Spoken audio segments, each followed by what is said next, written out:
Hey there, travel beauty chasers, and welcome back to Chasing Travel Beauty with Stephanie. So, here we are, day 11. Yes, get into it, day 11. So, I want to first start by saying, thank you. I just am sincerely grateful for this opportunity to be able to share my thoughts, though random at times they may be. Thank you guys for tuning in. I really do appreciate it. So whether you've joined a few videos or this is your first time finding my channel, I say welcome and I say thank you. So as part of this daily travel series, we've been covering many different aspects of travel. And today I want to talk about one of the questions that I've been seeing a lot in kind of these travel boards, right? So the question is solo travel lonely? This was the question. Is solo travel lonely? So I'm curious, for those of you out there who have solo traveled, what's your view? Do you say, yeah, it's lonely? Or do you say, nope, haven't had a single lonely moment in all the places I've been and all the times I've traveled?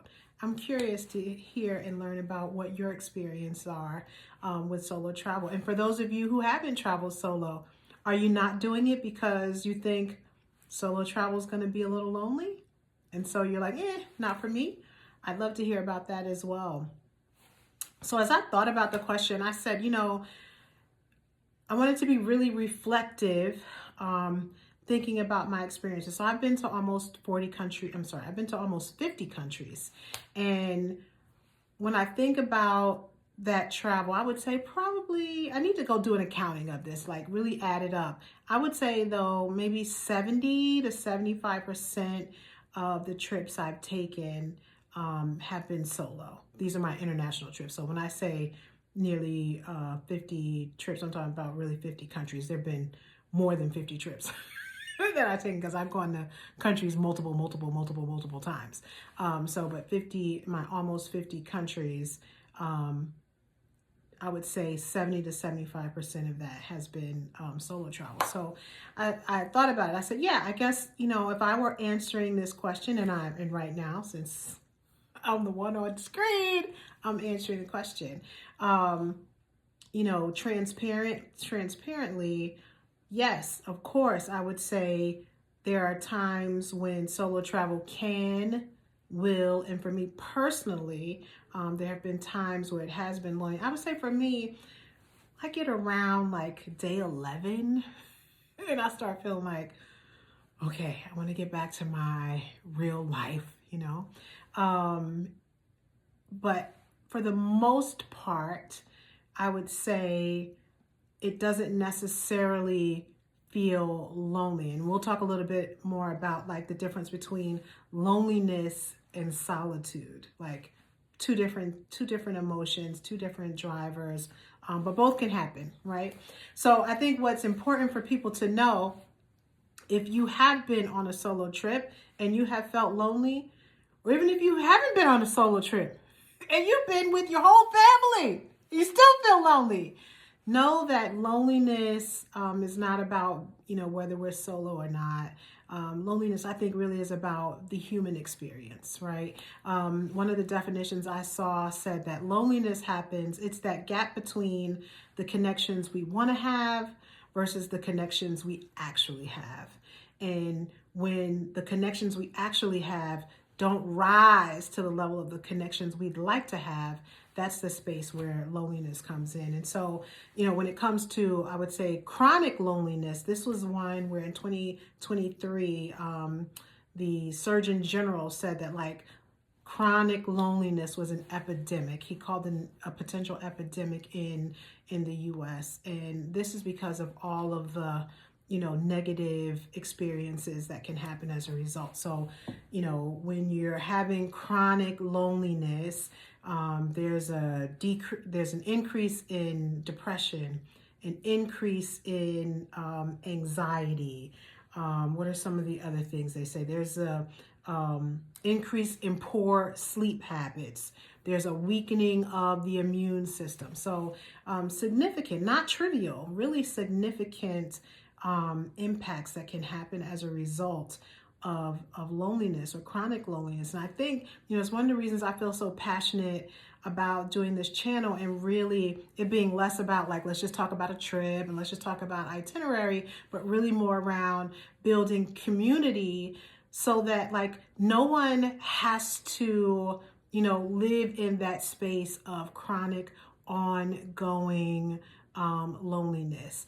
I'm so passionate about how do we build this community of like-minded travelers who are like me, who say, like, I want to put more light, more love, more positivity, more joy, and bring more beauty into the world. So I feel like that is why I am really seeking, how do we cultivate and build a community so that no one has to feel long-term chronic loneliness. So now again, I say there's a difference in loneliness and solitude. So I don't think like having alone times is not a bad thing, right? And so for me personally, I know, when I'm away and I'm on a solo trip, even in my everyday life, if I'm having moments of aloneness, whether it's, let's say, loneliness, I can decide, whether it's loneliness or solitude, I can decide, what's going to be my response to this, right? So it's like, if it's solitude, it's about, having this space of quietness. It's about an opportunity to reflect. So I can lean into this feeling of being, alone and use it as a time to reflect and to be introspective and to say, okay, what's going on in my life? How am I feeling? Like, what are the things I want to accomplish? Like, what are the barriers that are holding me back from the things that I want to see manifested in my life? What are the things that I should be doing to change, to be better, to be stronger? How can I improve myself? So these are the things that we can do in that place of aloneness and solitude. Like, we can use it as a growth opportunity. But then there are times where we're sitting in loneliness, and it's where we have to say, maybe I need to be intentional about connection. And so when I'm, out in the world traveling somewhere and I really feel like I want to be intentional about connection, this is when I'll book a tour, right? So I'll either use Viator or I'll use Get Your Guide, and I'll book a tour because I am sure to meet people who are also traveling, who are visiting that location. Sometimes it's people who are, not so far removed from that location, and they're just trying to have a deeper, richer experience, and that's also great.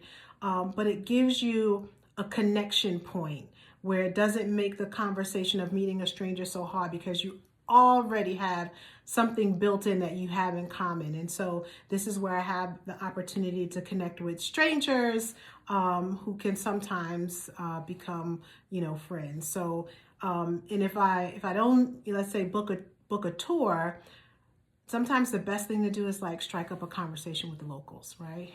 And I feel like maybe it's a little bit easier for me because I do have a travel channel. So I'll say things like, hey, I have a YouTube channel. I'm trying to figure out like what are the absolute best places, like the must-see places, in your city, state, in your country, in this town. What's the restaurant that I have to go to, that all the locals go to, that no one else knows about. And so it makes it easy to have these conversations with people. And sometimes those conversations, turn into more conversations. I am known for being a person who is naturally curious. And so I am known, for those of you who know me and are watching, you're like probably nodding your head, oh yeah, she's that person. I'm known for asking a lot of questions. So, sometimes I'll connect with a stranger and, unintentionally hear their entire life story. And these kinds of things really do connect you, humanity to humanity, vulnerability to vulnerability, transparency to transparency, and make for really great engagement and connection. So, it's not a bad thing to be alone, and we just need to figure out, what space are we sitting in at the time? Is it an opportunity? Is it a growth opportunity for solitude to get refreshed? to come out more energized? Or is it a time that we have to really be intentional and say, you know what, this is not a time that I really want to be alone. And so I need to be intentional about making connections with others and get outside of my comfort zone. I do think probably as humans, we're so, I feel like we're so built to say, anytime there's something in life that's uncomfortable, like we quickly want to run away from it. Versus I think there's a benefit and a beauty in embracing it so that we can become more self-aware. Like, okay, what is causing this feeling? Like, what do I need to process? And how do I get comfortable with being uncomfortable? Because sometimes not even sometimes, like they say that growth only happens outside of our comfort zone, right? So it's like, let me always have this as an opportunity to grow. So even if I choose to be intentional about connection, that's still a growth opportunity, because if you're a person like me, I'm an ambivert.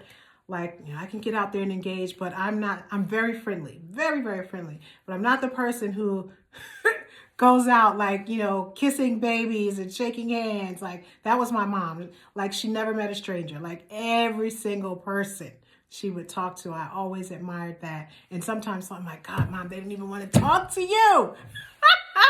But she was that person. She made everybody feel special and, took an interest in everyone. And so even if that's not like our innate nature, it's an opportunity for growth when we become intentional to say, let me be the first one to speak. Let me be the first one to smile at the stranger. Let me be the first one to say hello.